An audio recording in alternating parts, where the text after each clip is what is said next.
The 309th AMARG stores the world's largest collection of military aircraft here in the Arizona desert.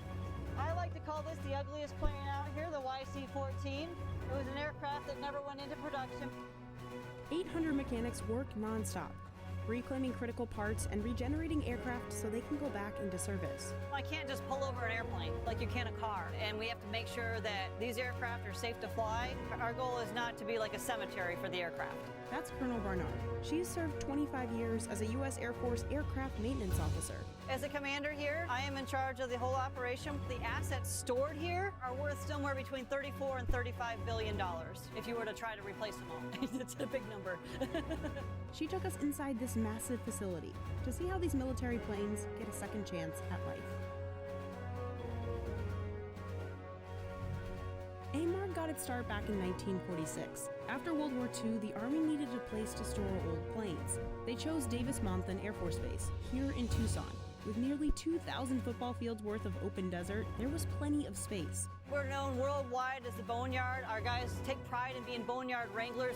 Arizona has the perfect weather for storing these assets. It's hot, there's little rainfall, no humidity, and the soil? It's as hard as concrete. So planes won't sink.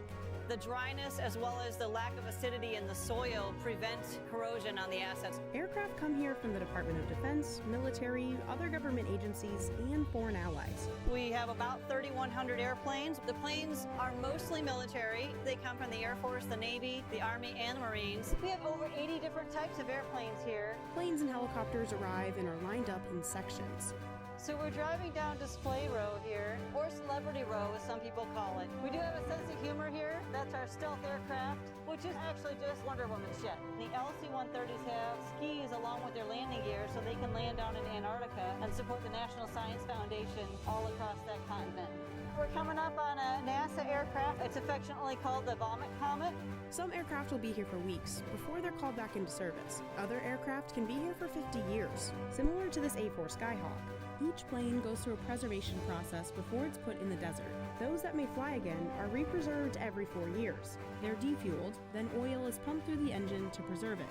The black material that we have on here is the base layer that seals up the aircraft. And then later, as you can see the rest of the aircraft around here, the coats on top are white, and those white coats will reflect the heat, so it better preserves the assets all on the inside of the aircraft.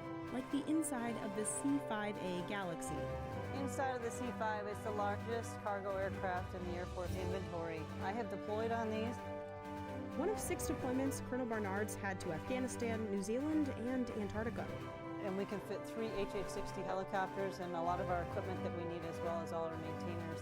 We have just over 60 of them here. And every one of them needs 72 tie downs. Airplanes are designed to fly, and when it gets a little breezy out here, we want to make sure they stay parked.